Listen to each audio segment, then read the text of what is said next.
Good evening, everyone. It's nice to see you all again here at our UN Pathways lecture.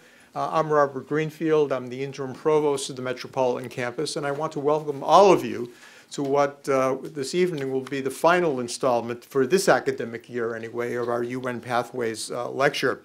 We're very privileged this evening to have with us Switzerland's permanent ambassador to the United Nations, and in just a moment, I'll call upon our friend Elise Salem to make a more formal introduction. Before doing that, however, I want to say just a word about my longtime friend Elise. Elise has been with us now for 18 years, and she's made a major contribution to the to Fairleigh Dickinson University and to the program in global learning in particular. Elise is leaving us at the end of this academic year to take up a vice presidency in her homeland of Lebanon at one of its leading universities. So I want to take this opportunity to say thank you and to bid you all the best. And now, please. Hello, good evening. When I tell people I am from Lebanon, many come up to me and say, the Switzerland of the Middle East. And I was just speaking to our ambassador and saying, I wish we were the Switzerland of the Middle East. And he responded, he said, sometimes we think that we are the Lebanon of Europe. So we're very much looking forward to his talk. Excuse me.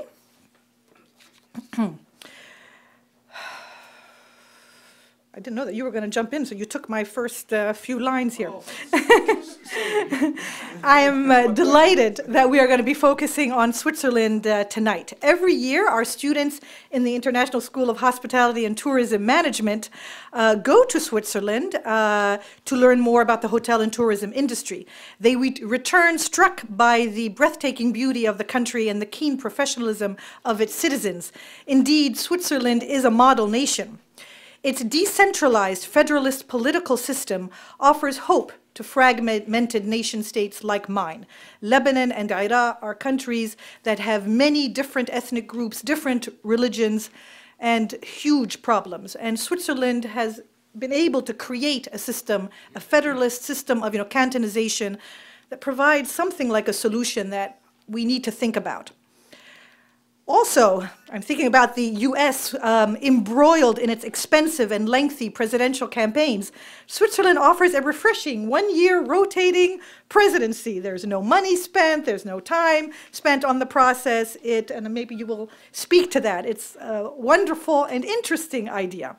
Its neutrality has resulted in one of the longest ever eras of peace. Almost 200 years and no wars in Switzerland. With one of the highest GDPs in the world, Switzerland has low unemployment, excellent financial and corporate institutions, yet it is landlocked with virtually no natural resources.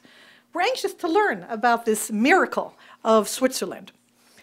I would like next to take a minute to acknowledge the excellent work of Dr. Joanne Murphy, our new United Nations Program Coordinator. If you do not know Joanne, there she is, sitting here.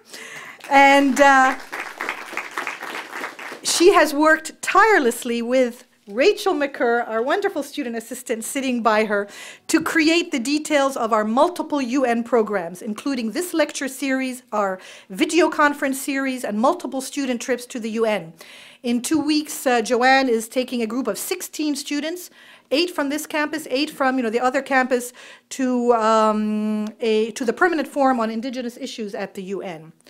I would also like to draw your attention to something happening on this campus in 2 weeks, the war on terror and the fate of human rights in the United States. This event follows last year's very successful symposium on human rights and conflict resolution, and it will focus on the tension between preserving civil liberties and the need to maintain national security in the aftermath of 9/11. There'll be a lot of posters and flyers going around. It's free, open to the public. It'll be a pretty feisty series of panelists, workshops, breakout sessions. So I really hope you find some time on that Wednesday to come to it. I'd now like to introduce our very good friend and colleague, Ambassador Ahmed Kamal, without whom none of this would be possible. Ambassador Kamal has been a professional diplomat in the Ministry of Foreign Affairs of Pakistan for almost 40 years, holding multiple diplomatic postings around the world. For 10 years, he was ambassador and permanent representative of Pakistan to the UN and the vice president of the General Assembly. He is a senior fellow of the UN Institute of Training and Research and president of the Ambassadors Club at the UN. He is a noted author and visiting professor at many universities, including ours. Many of you have experienced Ambassador Kamal in many different venues. Please join me in applauding Ambassador Kamal, who will then introduce His Excellency Ambassador Maurer. Thank you. Enjoy the evening.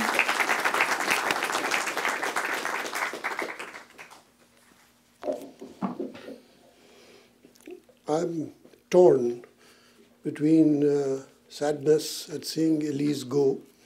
With Elise, I've had an intimate relationship. Don't misunderstand the word intimate, but the desire was there, incidentally, always. And I'm very sorry to see her go. But delighted, nevertheless, that our distinguished guest today is Ambassador Maurer of Switzerland. As Elise said, rightly so, Switzerland is a unique country. Firstly, to begin with, Ambassador Maurer is one of the youngest and by far the handsomest ambassador at the United Nations. So he specializes in making us all jealous. He comes from Switzerland, which is a unique country.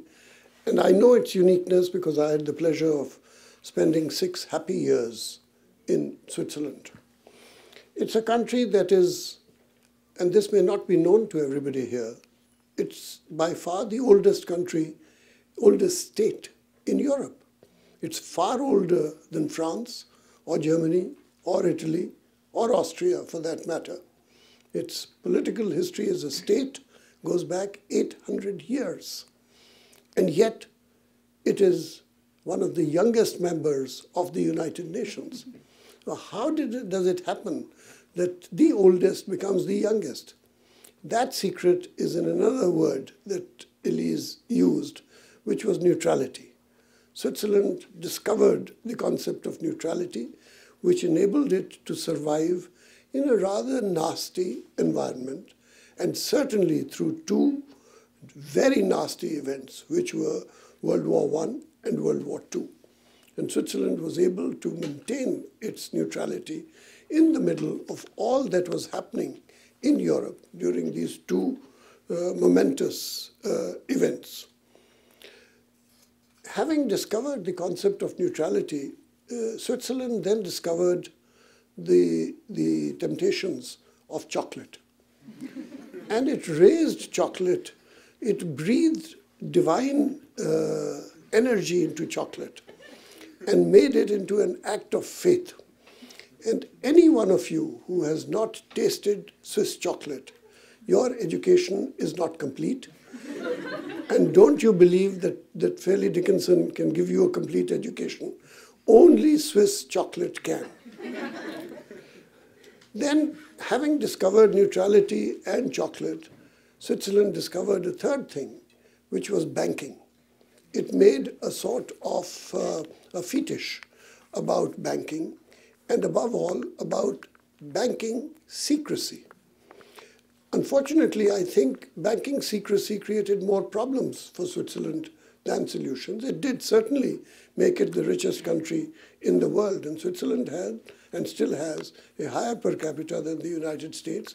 And if it is number 2, it's only because of some country called Brunei, which has a population in thousands compared to Switzerland's population in millions. And so it reached tremendous standard of living and a per capita income which is enviable. It has created problems, and I'm sure Master Maurer might like to tell us about some of the problems that Switzerland is now going through as a result of banking secrecy and what's not possible in banking secrecy any longer. But Switzerland is not just neutrality and chocolates and superannuation